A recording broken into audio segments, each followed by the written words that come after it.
All right, welcome back to My Mom's Basement. It is Robbie Fox, and I'm here with a special guest. I told everyone we were going to be getting more musicians on the show, more music oriented interviews, and that's what today is. We've got Jay Weinberg from Slipknot, and I am stoked to talk to you, man. I'm a big fan of yours. I'm a big fan of the last few Slipknot records, your drumming on it particularly. I mean, I've been a Slipknot fan for a really long time, like probably longer than I should have been a Slipknot fan for, because my brother would burn me these CDs when I was growing up called Robbie's Rock, and it was just like the bands he wanted me to listen to. And he would put like a track listing on the front, and it's all classic rock bands, a lot of pop punk, a lot of Blink 182 style stuff. And then when we got to Robbie's Rock 3, started putting Slipknot on it, but he didn't want my mom to know that I was listening to it, so he would put like fake track names, fake band names, and stuff. But you had big shoes to step into with Joey, and you've done it so well, man. Like, you've got your own style, but it fits in that Slipknot music. I'm such a big fan of yours, genuinely. So it's cool to get you on the show. Well, thanks, man. No, I really appreciate it. It's great to talk to you. That's awesome. I can actually totally relate to that in a way as well. Getting into bands like Slipknot at a really early age and loving it so much and having a passion for it, but also like not knowing how my parents are going to react to it or whatever. Which is incredibly ironic now that we play shows near where my parents live and my mom comes out and she knows every word. Really? Yeah, so it's kind of hilarious for that to come full circle. And my mom was like deathly afraid of me getting into music like this, and now she's throwing elbows in the pit and singing "People Equal Shit" and stuff like that. So yeah, I can certainly relate to that. So I want to get back to the beginning with you to start the interview and talk about like how you kind of got into music, because I feel like you were thrust into things in a very interesting situation. You had a very interesting dynamic growing up with a father who is a bit of a legendary drummer. I mean, like, not to sell it short, Max Weinberg is the drummer of the E Street Band. Like, growing up in New Jersey, if you don't know Max Weinberg, you're not a musician. Like, playing around all spots like that. So when you're a kid, is your dad the coolest person in the world? Do you not really pay attention because you're like, it's drumming, it's normal, it's just what my dad does, it's his job? Like, what is that like growing up? Do you have a moment where you decide I want to be a drummer early on, or later on in your life? Yeah, it wasn't early on. I definitely was like aware of what my dad was doing all the time, but also I kind of came into the world at a interesting time with that whole dynamic, because the band had been split up for a couple years. The E Street Band had split up in 1988, and I was born in 1990.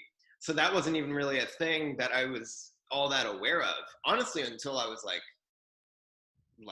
9 years old when they got back together for the reunion tour. I didn't know my dad was in a band or anything like that. Wow. I had no idea. But and then with the TV show as well, it's like, I was a kid. I wasn't staying up till 12:30, watching my dad on television. So I had this kind of weird dynamic where it's like I was vaguely familiar with what he was up to, but no wires really got connected in my brain about, being a musician, or that my dad's a musician. And I mean, to put it lightly, I mean, it's like, for all of his history and stuff, it really was kind of foreign to me until I really started to put it together. Like, I still didn't even really understand it when they started touring again in 1999. I didn't understand what it was. I didn't know they had records. All I just knew was like, there's, my dad's up there and they're playing these shows. There's all these people. What is happening? And then I started to put it together about like their history. Like, years later, it started to click for me when I started getting into music that resonated with me. Like, when I started finding music that I liked, that's when it started to click, and I saw the lineage between like my dad and this stuff. Because then at that point, I would often come into New York City where he was filming the TV show, because I knew like the U's were playing in New York City or something. So I would go and meet my dad at work, and then we'd get a bite to eat, go to Irving Plaza, check out this show, and stuff like that started happening more when I was like 12 years old or so. And I still wasn't playing music really. Like, I started playing guitar when I was 9 years old, Was and that your took first classes. instrument, guitar? Yeah, guitar was my first instrument, and I loved it. I still do, but it like I went to take classes, and it made it like school, and I just wanted to do stuff that took me away from school, that didn't remind me of school. So I kind of quickly dropped that. Same thing with bass guitar, but I still loved the music, and I still wanted to do something. But it never clicked with me to start on drums for whatever reason. Like my dad never pushed it on me. I played hockey. That was what I filled my time with. Was like I was a hockey player for years. Um, so then when I was 14, finally I picked up drumsticks, and that started to just take over everything. I would show up to the hockey rink and like be practicing drums on my pads rather than focusing on playing a hockey game. So that kind of quickly became my, where I shifted my attention, and then nothing's changed really ever since. So yeah, I had this kind of weird dynamic where it's like music was certainly a big part of my childhood, but I wasn't really aware of like why it was, or the history of it all, until I started finding out bands that I liked, purely for my own, not having them be like hand me downs from my parents or my Yeah. sister or anything like that. So who were the bands that you were into when you started getting into drumming? Like, who were the bands that you're like, all right, I don't want to do my paradiddles anymore. I want to fucking put a record on and play along to it. Yeah, well, I had a friend whose brother was like kind of educating us on like drive-through records and stuff back in the early 2000s. So it was a lot of like, I remember, well, the Used wasn't on drive-through, but like I got into the Used when I was like 12, and with that comes, Finch and My Chemical Romance and all these bands, and Newfound Glory at the time, and stuff like that. So, so I started kind of getting into these entry level sort of like finding what I like about, aggressive music in some ways, but there's still a lot of melody. But also at the same time, I was discovering bands. I mean, the first show that I went to that wasn't, a band like The Who or the Rolling Stones that I kind of got handed me down really, was Ozfest in 2001, when I went to go see Slipknot, and they had been on the Conan program, and my dad saw them and was like, "Oh my God, this band's insane! They wear masks and this music is out of control." And he had met the guys in the band, and they were like, "Hey, yeah, anytime you want to come to a show, just like hit us up, bring your family, whatever." So we did, and that got me like that just opened that whole can of worms for me, which was finding out about heavy metal and punk rock, hardcore, even though I didn't know like what all these delineations of whatever are. I still don't.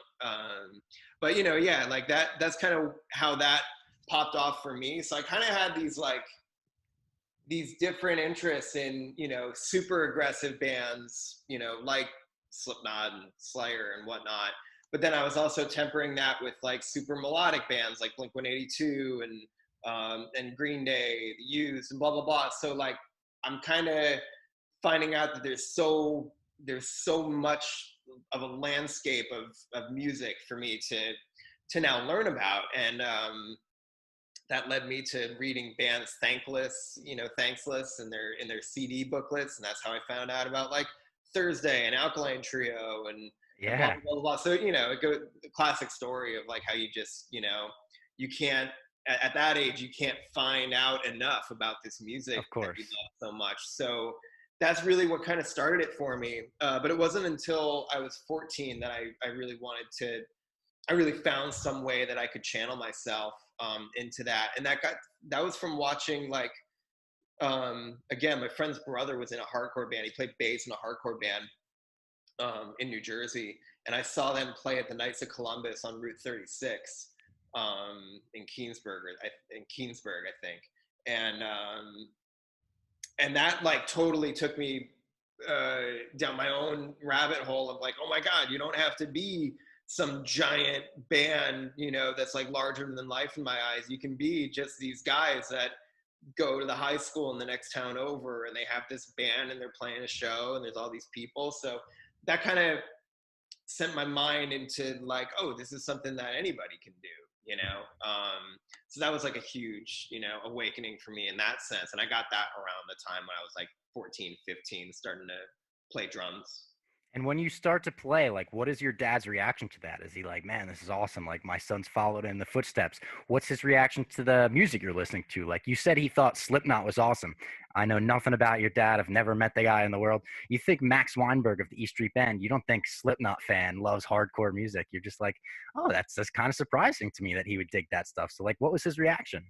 Yeah, well, I think he more so responded to, the energy and the talent of the band itself, and was like, I think that resonated with him more so than like, this isn't the music that he grew up with. But I think he's also from a generation that, like, so many people in that generation think rock and roll is dead. Yeah. And, fortunately for him, he was on a late night show where he's seeing new bands, bringing out their new songs, night in and night out. So he's seeing new stuff all the time. And that, back in the year 2000, that was like that, Slipknot had just really kind of started. It was a good crop of bands back in that time that he must have seen, like the Slipknots, the Corns, the Linkin Parks, all of them. Yeah. So he was really, he was taken aback by the music and the talent that it took to make some crazy stuff like that. And knowing me and the stuff that, like, I guess he kind of felt like I would respond well to that. I never heard anything like it in my life, but he knew that I liked crazy stuff. So he just kind of kicked that my way. It took a while it took a while for my mom to get on board and let him like buy me the first record. And then Iowa came out right after I had seen them for the first time. So that took a little convincing, but yeah, no, it's not something that, like, I guess a lot of people could see him as like, is he a pillar of like heavy metal? I didn't even know it. No, but I think, just different kinds of music really responded. He really responded to, and passed that interest on to me, that like, no matter what the music is, if it's good, it's good. Like, who cares, So that was the one thing. And yeah, when I started playing drums, his reaction was like not really any different from when I had started playing guitar or bass. He was just like, hey, if this is what you're into, and hockey for that matter, it's like, if this is what you're into, just go for it, But if this is your passion, like, really go for it, And so he always got behind me, in supporting my interests like that. And drums was like really the first one that like really caught on.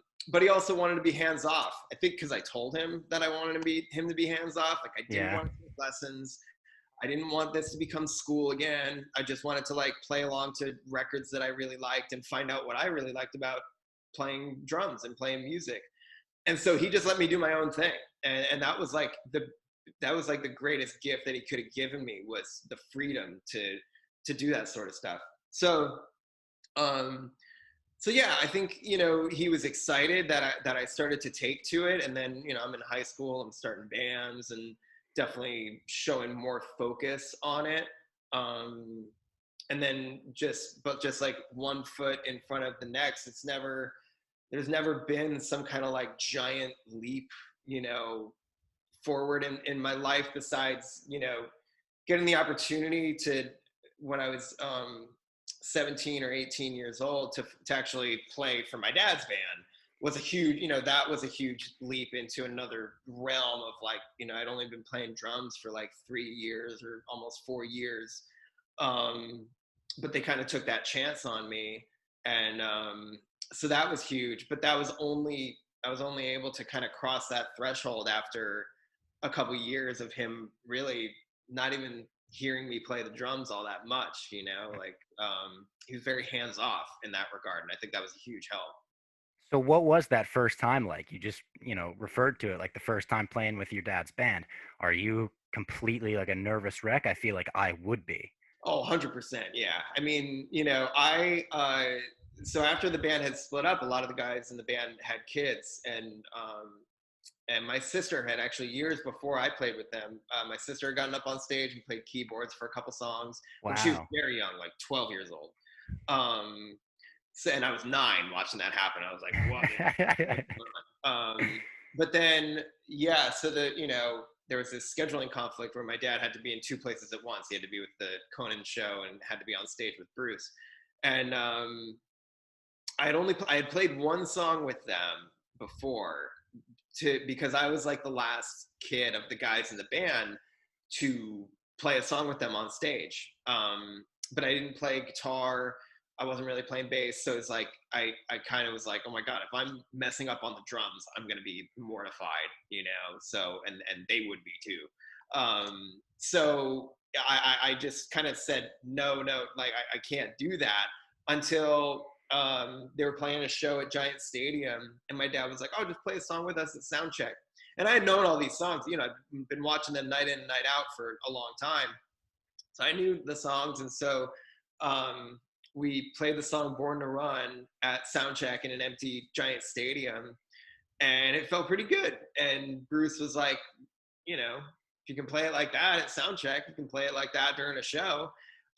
So that night I played that song with them as a way to be like, I did it. I never have to do it again. I got that, I can rest my cap on that, knowing that I did it.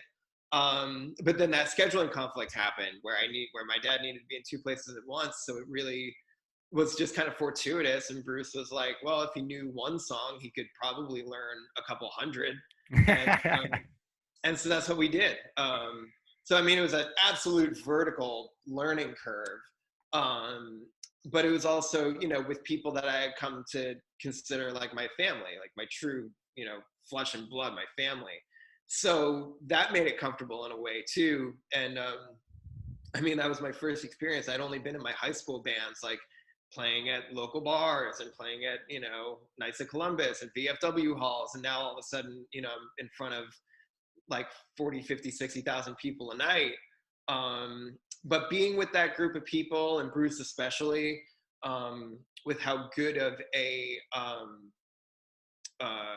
what's the word I'm looking for? He's a really great motivator and if I can make up the word, like encourager. He really has this physicality. Yeah, he has this physicality about him where he would literally call out songs. It's like he'd call out songs from the 60s that I've never heard before, I've never heard of before. And but he has some way of being, as a true band leader is like someone who can call out something like that and instill the confidence in the rest of the band that it's like, we're gonna get through it and it'll be great. And so that was an amazing experience in like really jumping across this kind of barrier of where, I'm learning music on kind of a primordial level. But then when you're thrust into it like that, there's such a moving freight train that you have to really let go of all your, musical inhibitions or thoughts about your own progress as a musician, and you just jump into the fire and hope you survive. And that's served me well, in the years that followed. I'm sure. How could it not? And especially those Bruce shows are so long too. Like it's not like you're hopping into a random band like you're about to play a 3-hour show, I assume, at Giant Stadium. And like you said, he'll call out hits that you don't know, hits that are from the 60s. Now you bounce around in a couple really successful bands, and you get to Slipknot eventually. And I'd like to talk about Slipknot because I feel like it's so interesting, you getting to be behind the kit for someone like Bruce and then someone like Corey Taylor, 2 singers who are like not really alike each other, but the energy that they bring out as frontmen is crazy, right? I mean, you have the best seat in the house behind the kit. How do you get to Slipknot? How does that journey take you there? Sure. Yeah. I mean, nothing's a straight line. It's all just, to me, the common theme, there are a lot of common themes that like probably aren't that apparent just because of, the music is wildly different and the styles of everything is pretty different.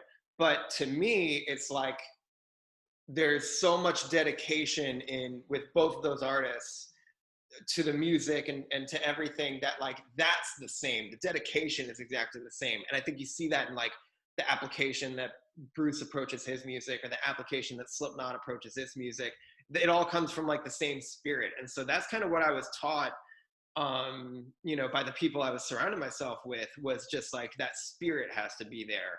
And then once the music is in you, then you channel that into all these, you know, different things, and it doesn't really matter. Like it doesn't, these things don't become all that different anymore. So once I kind of started to really understand that and different dynamics of bands, like I've always been fortunate, I think in a way, that I've always been the youngest guy in like literally any band I've ever been in. I've been the Me youngest too. guy by a long shot, you Yeah. know, by 20 years. In the instance of the E Street Band, we had an age difference. I think I was 18, and I forget how old. I think Clarence might have been the oldest member in like his late 60s or 70s, or maybe, I don't know. But there was like, you know, What a gap. Yeah. generations, you know, like decades between myself and these other guys. So I always enjoy that aspect of like playing up. You know, like you Yeah. have to rise to the occasion. You have to really play up to the standards of these people that you're playing with. So I've always felt that really served me well, in that like it keeps me on my toes, it keeps my energy really fresh, and I like that. I like the challenge of that. And then you learn, you know, the different like musical characters of different bands, because every band is completely different. You definitely couldn't get two more different kind of philosophies on music than the E Street Band and Slipknot, in the way that like the way I kind of picture it in my head, everything in the E Street Band is like a flying V. It's like a flying wedge, all to Bruce. And so everybody on stage is kind of following Bruce, in all ways, you know. So that's kind of one thing where like, you know, I think there was like 12 people on that stage or something, and we're all laser focused in on, you know, one pivot point, really.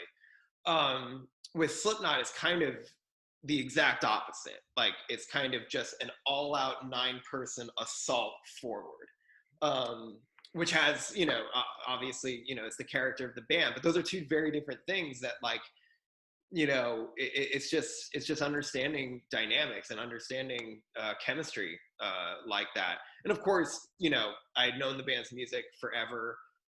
Yeah, you said 2001 Ozfest. Like that gave me chills when you said they were one of your first concerts, because what a full circle story you have now. Yeah, and I had met the guys that day, you know, and I was literally a child. I was 10 years old, you know. Yeah. So, but we struck up a friendship where, and that was also really meaningful to me. And I found that in guys like Brandon from the Youths is still one of my best friends. He plays in Rancid, has played for Rancid since 2006. Yeah. And Brandon is one of like my best friends, because I had this like friendship that it meant so much to me growing up as like a 12 or 13-year-old, that a guy in, you know, his mid-20s is treating me like an equal, you know, and that meant so much. And that's kind of how I look at all musicians too, is like it all kind of keeps us this one, you know, very equal age, I Yeah. think. And so I felt that with the Slipknot guys as well. And we, you know, kept up our friendship, and I would come to shows all the time, and each show I would come out to, I would be a little bit more knowledgeable, and they probably saw that in like the band shirt that I was wearing, you know. So we, you know, we became friends, and as I went off to, you know, do stuff, like I got busy and played with Bruce, and, you know, was doing stuff, you know, with other bands. And then, so I hadn't seen those guys in years. But then when they were in need of a drummer, and they hit me up, and it kind of was like, you know, we met in a room, and instantly it was like from the first note, it just made like perfect sense, you know. But I hadn't seen those guys in such a long time, where they were like, wow, Jay, that kid, really? Like he plays drums? You know, so but the chemistry was right there. And yeah, we met up and played 20 something songs like right away, literally me going off of muscle memory from when I was a Oh my child, like God. teaching myself how to play along to these records that I really liked. You know, I hadn't played Duality in since I was, you know, 14, 15 years old, but I think that was the first song that we played together, that or Before I Forget. And we launched into it. It was like dropping a coin into a jukebox. And to me, I was like, you know, even if this doesn't go beyond this one day, how cool of an experience to play with these guys, you know, and play these songs that were really fundamental in my growth as a person and as a musician. And how cool to revisit the muscle memory of when I was, you know, teaching myself to play drums. And then one thing led to another, and the next day we started working on a new album, and you know, the rest went on from there, really. And then eventually, when you put two and two together, and you're like, oh, I'm gonna get my own fucking mask. That's got to be pretty cool, right? As a Slipknot fan. Yeah, honestly, there was so much to bite off all at once that I couldn't even wrap my head around that. I'd never been in a band that wore masks Yeah. before. And Which you had to be thinking for the last, whatever, year and a half, like, what a bunch of fucking pussies complaining about the masks while I'm drumming with mine on. wearing masks this year was not that much of an adjustment. But yeah, you know, like, I mean, we made a record over the course of like 8 months maybe. So that was so much, like, I had so much homework to do with that thinking about our live show and the mask and the, you know, coveralls and blah blah blah blah blah. I was like, I have to just survive making this record, you know, and the boot camp that was, because, you know, they threw the book at me because they wanted to make sure they got the right guy, you know. They wanted to make sure that, like, okay, you know, so what if this guy grew up with us as a band that he really loved? Like, we have to make sure that he's our guy. So, and I'm sure you felt the pressure, even if they hadn't done that, of just like, this is my first record with this band, been such a big fan of them. Like I said, Joey is like kind of a legend in metal drumming. So it's like, there's going to be a certain expectation that I have to follow. You had a very small target that you had to hit with that. Well, the way I looked at it was like, you know, to me, it was such a monumental record in the band's history as the first record without Paul Gray. Yep. That was huge. And there was a huge mourning process that I also had to be, you know, I had to come in and be really respectful, of course, and understanding of that these guys are, you know, making music together for the first time without Paul. And that was huge. So, you know, understanding this balance of like, I have to come in, I'm coming at this with respect and reverence and understanding, but also I know this band and I know they're going to want a guy to just blow through the door and show up, you know, and really, you know, give it everything I had. And that was kind of the line that I had to ride. That was like, you know, I know this band's history, but we're not playing any music from this band's history. We're playing new songs that nobody's heard before. So for whatever reason that I don't have input on, they were drawn to, you know, to approach me to be their drummer. And I get, you know, I was like, all right, they see something in me that I'm doing already that can be thrown into this project. And so I'm just going to do my own thing. I'm not going to worry about, you know, 4 records that came before this. I don't care. You know, those aren't the records that we're making. We're not making, you know, another version of the self-titled record. We're not making another version of Iowa, because that would disappoint us. That would disappoint the fans. Yeah, it would be watered down. Yeah, nobody's interested in that. So I knew that it's like, you know, we'd play one day where we play a bunch of old songs. And then from that day forward, it was no looking in the rearview mirror. It was just full steam ahead. So I really appreciated that. And it you know, it really was not thinking about, you know, because it was a challenge coming into, you know, a band that's existed since I was 5 years old. Yeah. You know, if I were to look at it through the lens of like, oh my God, this band and all these songs, this history, and these, you know, blah blah blah. If I were to look at it like that, it would be incredibly overwhelming. So I was very appreciative of the fact that it was like, all right, we're looking at this like new days. It's a new band. Turn the page, yeah. Yeah, and I think that revitalized some energy, and was really exciting to be a part of that as we started creating, you know, more and more stuff. And luckily, I had kind of a roadmap of where these guys were going, in that like Jim had a lot of riffs organized into demos that like they would just throw. He had like 16 demos or something. So Oh, every day, wow. a new song, a new song, a new song.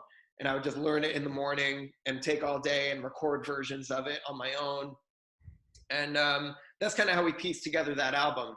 But yeah, just surviving the boot camp of that alone, you know, understanding the dynamics of this, because you've got, you know, I was like, man, I'm around 7 other personalities that are like Yeah.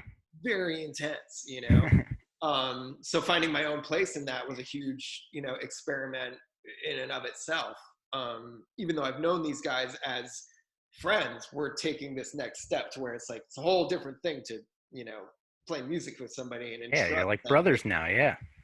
Yeah. So then once we got the record finished, then it was like, then I could turn my attention to, okay, we're gonna start playing shows, and with that, You're I'm getting gonna get excited for stage. that, or you're like, holy shit, now I'm about to be in Slipknot, I'm about to experience that Slipknot live crowd energy, that like we're about to be pounding on kegs and shit out in a field somewhere in Germany. Yeah, very excited. The couple days before our first show, I couldn't eat. I couldn't. I feel that. You know, our record was about to come out, so that was the first time anybody was going to hear all this stuff that we've been working on for the new time for this new record. Uh, People still didn't know it was me, so there was that level of anonymity that I was kind of floating around with, which was nice to, you know, just kind of come in through the back door in a way and just kind of Yeah. be like, yeah, but still, you know, it's the back door, but I still have to knock it down. Yeah. You know, but so yeah, once we got, and it's really funny, you know, we could have spent years making that record, but everything clicked as soon as we were on stage and the curtain lifted up, and then I was like, oh, now it makes sense. Now it all makes sense. There was nothing I could have put together as a, you know, as just a listener of the band or just as a fan of the band. Didn't make that 100% clicking until our first show started, and then it was on. And Had ever to since feel then, amazing. yeah, and then ever since then, it's just been a couple hundred times of, you know, refining that, you know, and Yeah. taking the initial feeling that I felt with the guys, like, okay, this is what it's like playing Slipknot music on stage. Because every, you know, the records are great, but we're, you know, we're an on-stage band. Yeah. So yeah, but leading up to that show was a really special, like, couple months, couple weeks, and a couple days before, I was just like, wow, this is really happening. And then it happened, and then you can't turn back, you know. No, and I can't wait to see Slipknot live after the whole pandemic's over with. I've never seen Slipknot live. As a fan, it's like they're on my list of, okay, this is a must. I need to make sure I see Slipknot before another fucking pandemic shuts down the world. Yeah, Before yeah. we get you out of here, I got one more question for you. If I asked you to name 5 drummers that majorly influenced your style, that are your drum heroes, what 5 names would you come up with? Oh man, ask me on any, like, any day. It could change. I could have different answers, but I know that's a cop out. So drummers that really influenced me, I'd say Keith Moon comes to mind. You have to keep track of how many drummers I list off. Keith Moon really comes to mind because the Who's Quadrophenia was the first album that I really, like, latched onto Wow. as a kid, and I think the Who was actually the first band I had ever seen, obviously without Keith on drums, but You get Zach on drums, who's a yeah, legend himself. amazing, yeah. Yeah. Um, but so yeah, like, you know, listening to the Who's records as a child, like, Keith Moon was very influential for me. My dad, of course, I mean, literally the drummer that I relate to the most, you know, Yeah. and relate with the Now that most. you're an adult, do you like really relate to your dad more than ever? Like you went down the same exact career path, same like kind of world in that way? Yeah, in certain ways, yeah, definitely. Like, the more, I mean, it's funny because, like, you know, yeah, the older I get, the more and more I feel like I'm becoming my dad, you know, Yeah. in a lot of ways. But yeah, no, we relate so much on that level of, like, you know, I'm able to ask questions to him about what it was like when he was my age playing drums and stuff like Exactly. that. Yeah. It's very cool that our relationship kind of took that, um, you know, took that shape. And it was never anything that he pushed on me, you know. It's just like Yeah. always, it was always just really, you know, he was very supportive of whatever I wanted to dive into, and it just so happened that it was the thing that he dove headfirst into. But also knowing that it's like we're two completely different drummers. Yep. But we talk all the time about drums and about music and those sorts of things. So, you know, I'd say he's the number one. I mean, that's like almost I don't even have to say it, but Yeah. between him, Keith Moon, um, Brandon Steineckert for sure. You know, like he's still one of my best friends, and seeing Brandon play for the first time really helped me connect the dots of like it made me it brought this larger than life thing down to earth for me, and I saw him and I was like, I want to do that because he looks like he's having fun and I think I could do that. And so that was a huge revelation for me. And then, man, two others, huh?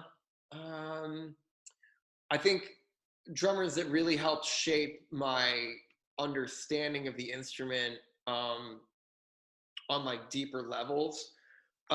One would be Jason Rader from the band Neurosis. Okay. Such a different way of approaching the drums, you know, and it's almost like it helped me realize like, okay, yeah, you can be a fucking black metal drummer and play at 1,000 beats per minute. You know, it can be impressive, but I really don't give a shit. It's never going to be heavier than some dude who really feels, you know, the drums. And so drummers like Jason Rader taught me about the feel and the breath of, you know, of the instrument and how dynamic you can play the instrument and be the heaviest thing on earth in a completely different way than I was used to hearing. Yeah, without being just fast, balls to the wall fast. Yeah. Yeah. It's like, you know, there's great music that's made that way, but to me, it's all about, you know, what do I feel as the listener? What do I feel as the drummer? And, you know, why is it that this stuff that's just like, you know, it's not fast. It's not this, you know, this like metal that we've all been trained to understand. It's just like, this is something that's completely unique and singular and its own thing. And so I really love that. And that's four. And I'd say another drummer that really means a lot to me is, his name is Orty Garrison. And he drums in a band called Woven Hand. Okay. Such an interesting way of approaching drums that I'm really fascinated with. Like, I love self-taught drummers. I love drummers who like became, you know, became what they became to like, you know, in like their first band, you know, they were the guy that like, okay, I'll play the drums, you know, and you start to develop your own singular character based on the character of the music you're making. And so I feel like Orty approaches his drums in a way that I've never seen any other drummer really do. It's so interesting to me, and I don't really the like the character that it speaks is so different. It comes from different places that that are foreign to me. You know, it's like it comes from different places than what I've understood myself as a drummer. But I just love that. I love that, you know, I can something can resonate with me, like another drummer's playing can resonate with me, and I don't know where it comes from, but just because it's so new to me, that's super interesting to me. So as I like get older and stuff, that's more what I'm interested in, is just like guys who have really found something that's completely original in this world. And so that's what I find really inspiring now. You know, and just being, you know, just having open ears and just listening to, you know, to anybody. And like I said, like any different day, I might have a different list of 5 drummers, but those are 5 drummers that mean a whole great deal to me. Well, I got some new music to check out then. I'm glad I got some recommendations. Yeah, Jay, this has been awesome. Thank you very much for the time. We're looking forward to, like I said, whenever Slipknot announces tour dates for 2022 or whenever the world is back to normal, I can't wait to see you guys. well, we can't wait either, and hopefully it'll be sooner than later. And yeah, man, come on out to a show.